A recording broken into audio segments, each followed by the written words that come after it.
바이블 타임. 네, 여러분, 오늘은 8월 28일 금요일입니다. 금요 성령 집회가 있는 날이죠. 특별히 손상원 교수님과 함께하는 바울의 심장으로 복음의 능력으로 시리즈 마지막 날입니다. 꼭 함께 하셔서 복음의 능력을 다시 붙잡으시고 바울의 심장으로 하나님 나라를 향해 달려가시는 여러분 되시길 소망합니다. 오늘은 화평 오목장의 김지현 집사님께서 말씀 봉독해 주셨습니다. 우리 함께 말씀 듣겠습니다. 주 여호와께서 이같이 말씀하셨느니라. 너희는 이 경계선대로 이스라엘 12지파에게 이 땅을 나누어 기업이 되게 하되 요셉에게는 두 몫이니라. 내가 옛적에 내 손을 들어 맹세하여 이 땅을 너희 조상들에게 주겠다고 하였나니 너희는 공평하게 나누어 기업을 삼으라. 이 땅이 너희의 기업이 되리라. 이 땅 경계선은 이러하니라. 북쪽은 대해에서 헤들론 길을 거쳐 스닷 어기까지니 곧 하맛과 브로다며 다메섹 경계선과 하맛 경계선 사이에 있는 시브라임과 하우란 경계선 곁에 있는 하셀 핫디곤이라. 그 경계선이 바닷가에서부터 다메섹 경계선에 있는 하살 에논까지요. 그 경계선이 또 북쪽 끝에 있는 하맛 경계선에 이르렀나니 이는 그 북쪽이요. 동쪽은 하우란과 다메섹과 및 길르앗과 이스라엘 땅 사이에 있는 요단강이니 북쪽 경계선에서부터 동쪽 바다까지 측량하라. 이는 그 동쪽이요. 남쪽은 다말에서부터 물이 봇 가데스 물에 이르고 애굽 시내를 따라 대해에 이르나니 이는 그 남쪽이요. 서쪽은 대해라. 남쪽 경계선에서부터 맞은쪽 하맛 어기까지 이르나니 이는 그 서쪽이라. 그런즉 너희가 이스라엘 모든 지파대로 이 땅을 나누어 차지하라. 너희는 이 땅을 나누되 제비 뽑아 너희와 너희 가운데에 머물러 사는 타국인 곧 너희 가운데에서 자녀를 낳은 자의 기업이 되게 할지니 너희는 그 타국인을 본토에서 난 이스라엘 족속같이 여기고 그들도 이스라엘 지파 중에서 너희와 함께 기업을 얻게 하되 타국인이 머물러 사는 그 지파에서 그 기업을 줄지니라. 주 여호와의 말씀이니라. 할렐루야. 오늘 생명의 삶 제목은 공평과 포용으로 분배되는 기업입니다. 저는 개인적으로 제목 앞에 은혜라는 단어를 붙여보고 싶은데요. 은혜로 주어진 기업은 공평과 포용으로 분배됩니다. 여러분, 우리에게 주어진 모든 기업이 하나님께로부터 은혜로 왔음을 우리는 늘 기억해야 합니다. 은혜가 먼저 고백되어져야 합니다. 내 기업, 내 땅, 내 능력, 내 돈이 아니라 하나님께서 나에게 은혜로 주신 것이라는 고백이 선행되어야 합니다. 우리는 지난 수요일 에스겔 46장 말씀을 통하여서 하나님께서 주신 기업이 하나님의 선물이라는 사실을 보았습니다. 우리가 가진 모든 것이 하나님께서 우리에게 맡겨주신 기업입니다. 우리의 가정도, 일터도, 공동체도, 시간도, 건강도 모두가 하나님께서 은혜로 주신 선물입니다. 그리고 무엇보다 하나님 자신이 우리의 인생의 가장 큰 기업이 되어주심을 함께 보았습니다. 그리고 오늘 본문에서는 이 기업, 이스라엘에게 주셨던 그 기업에 대한 이야기를 계속해서 말씀하십니다. 하나님께서는 오래전 조상들에게 약속하신 땅을 이스라엘에게 기업으로 주셨습니다. 그러나 이스라엘은 하나님을 떠났고 우상을 숭배하여 결국 그 기업을 잃어버리게 되었습니다. 그런데 하나님께서는 오늘 본문에 그 이스라엘이 잃어버렸던 기업을 다시 회복시키시겠다고 말씀하십니다. 이스라엘이 잘해서가 아닙니다. 이스라엘이 완벽해서가 아닙니다. 넘어지고 실패했지만 하나님께서 약속하신 것이기에 신실하게 이루어 가신다는 것입니다. 그러므로 이스라엘이 처음 기업을 받은 것도 은혜고 잃어버렸던 것을 다시 회복시키시는 것도 은혜입니다. 처음부터 끝까지 모든 것이 하나님의 은혜입니다. 그래서 오늘 말씀을 통하여서 이 은혜로 주어진 기업을 우리가 어떻게 바라보고 어떻게 사용해야 하는지 함께 살펴보길 원합니다. 첫 번째로 은혜로 주어진 기업은 은혜로 지켜집니다. 14절 말씀입니다. 내가 옛적에 내 손을 들어 맹세하여 이 땅을 너희 조상들에게 주겠다고 하였나니 너희는 공평하게 나누어 기업을 삼으라. 이 땅이 너희의 기업이 되리라. 아멘. 여러분, 하나님께서 내가 옛적에 내 손을 들어 맹세하여 라고 말씀하십니다. 이 말씀은 갑자기 이스라엘에게 땅을 주겠다고 하신 것이 아니라는 것입니다. 오래전에 아브라함과 야곱, 이삭에게 하셨던 그 약속을 오늘 다시 이루고 계시다는 사실을 보여주는 것입니다.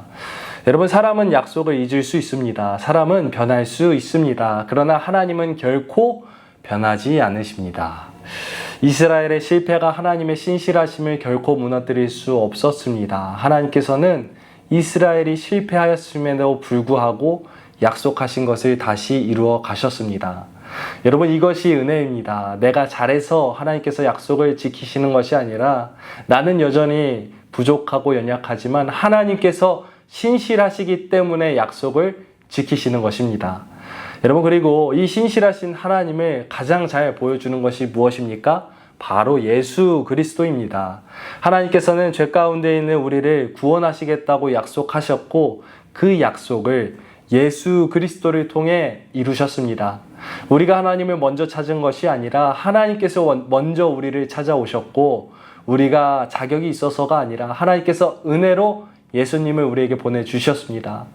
내가 너를 구원하리라 약속하신 그 하나님의 손이 오늘도 우리를 붙들고 계십니다. 우리가 넘어질 때에도 놓지 않고 변함없이 우리와 함께 하십니다. 신실하게 저와 여러분을 이끌고 계십니다. 우리의 구원을 시작하신 그 하나님께서 오늘도 우리를 붙드시고 마침내 그 구원을 완성하실 것입니다. 그러므로 나의 연약함과 실패에도 불구하고 구원을 신실하게 이루실 하나님을 신뢰하며 넘어져도 다시 일어서시는 여러분 되시길 축복합니다. 마지막으로 두 번째로, 은혜로 주어진 기업은 하나님의 뜻대로 사용합니다. 여러분, 여러분에게 주어진 모든 것들이 하나님께로부터 왔음을 믿으십니까? 아멘. 그렇다면 주신 분 하나님의 뜻대로 사용하시길 축복합니다. 나에게 주어진 것이 내 것이라고 생각하는 사람은 내 마음대로 가진 것을 사용합니다. 그러나 하나님께서 나에게 은혜로 주신 것이라는 고백이 있는 사람은 어떻게 사용해야 하나님께서 기뻐하실까 생각합니다. 그렇다면 하나님께서 기뻐하시는 모습이 무엇일까요? 하나님께서는 오늘 공평하라 말씀하십니다. 14절 말씀입니다. 너희는 공평하게 나누어 기업을 삼으라. 아멘. 여러분, 이 말씀이 내가 가진 모든 것들을 모든 사람에게 똑같이 공평하게 나누라는 말씀은 아닙니다. 하나님께서 각 사람에게 주신 그 목, 하나님께서 맡겨주신 권리를 존중하라는 말씀입니다. 당시에 이스라엘에 힘 있는 사람들은 자신의 권력과 힘을 이용해서 다른 사람들의 기업을 빼앗는 일들이 있었습니다.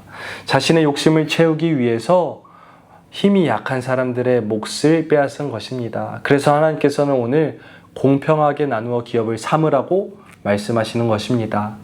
여러분, 이러한 모습은 오늘날 우리 주변에도 여전히 많이 일어납니다. 지난 주일에 제가 목장 모임을 하면서 전세금을 돌려받지 못해 어려움을 경험하셨던 분들의 이야기를 들었습니다. 누군가에게는 평생 모은 돈이고 가족의 삶이 걸려있는 소중한 재산인데 그것을 돌려받지 못하여 어려움을 겪는 것이죠. 여러분, 이뿐이겠습니까?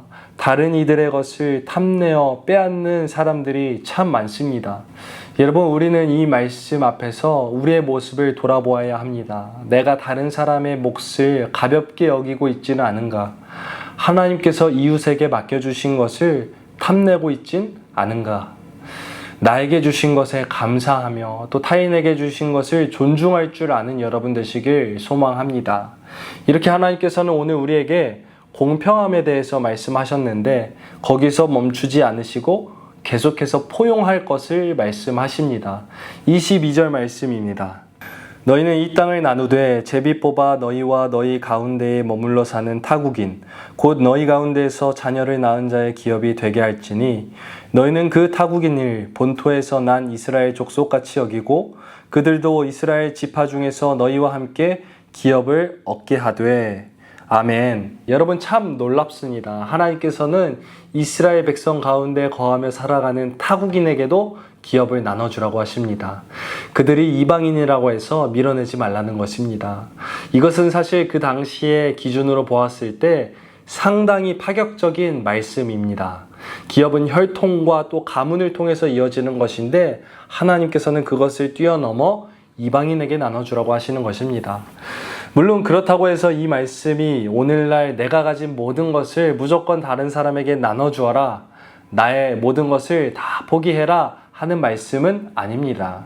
이것은 하나님께서 나에게 주신 것을 나만의 것으로 움켜쥐지 말고 다른 사람을 품고 살아가라는 뜻입니다. 그런데 사실 여러분, 이것이 얼마나 어렵습니까? 내 몸 하나 건사하며 살아가는 것도 힘들고 가족을 챙기고 내 삶을 살아가는 것만으로도 하루하루 쉽지 않습니다.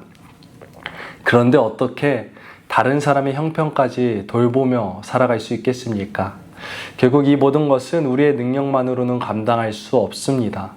다른 사람을 공평하게 품고 포용하며 살아가는 것은 전적으로 이 모든 것이 하나님으로부터 왔음을 아는 사람만이 감당할 수 있는 것입니다. 내가 가진 것이 내 것이 아니라 하나님께서 은혜로 맡겨주신 것임을 기억하고 고백할 때 우리는 비로소 나의 뜻대로 나의 것을 사용하는 것이 아니라 하나님의 뜻대로 사용할 수 있습니다. 그러므로 은혜, 여러분, 결국 처음부터 끝까지 은혜입니다. 여러분에게 주어진 그 모든 것이 하나님께로부터 은혜로 왔음을 기억하시길 바랍니다. 우리가 그 모든 것들이 하나님으로부터 왔음을 기억할 때에 우리는 비로소 하나님께서 주신 것을 하나님의 뜻대로 사용할 수 있습니다.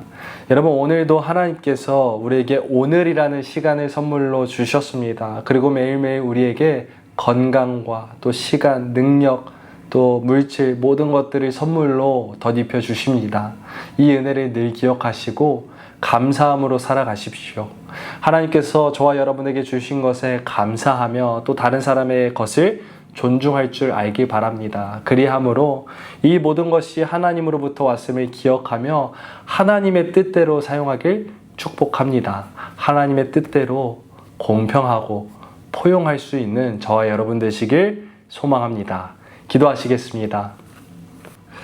은혜로우신 하나님 감사합니다. 우리의 인생에 수많은 은혜를 허락하신 하나님을 찬양합니다. 하나님, 우리의 인생을 뒤돌아보았을 때에 처음부터 끝까지 나의 나된 것은 오직 하나님의 은혜입니다. 하나님, 이 사실을 늘 기억하게 하여 주시옵소서. 내가 노력해서 얻은 것이 아니라 내 힘으로 얻은 것이 아니라 하나님께서 나에게 주셨음을 하나님 늘 기억하게 하여 주시옵소서. 그리하여서 우리의 입술이 내 능력, 내 시간, 내 물질로 고백하는 것이 아니라 하나님의 시간입니다. 하나님의 물질입니다. 하나님께서 주신 모든 것입니다. 고백할 줄 아는 우리 모두 되게 하여 주시옵소서. 그리하여 하나님께서 주신 것을 하나님의 뜻대로 사용함으로 하나님의 마음을 시원케 해드리는 우리 모두 되게 하여 주시옵소서. 감사드리며 귀하신 예수님의 이름으로 기도합니다. 아멘.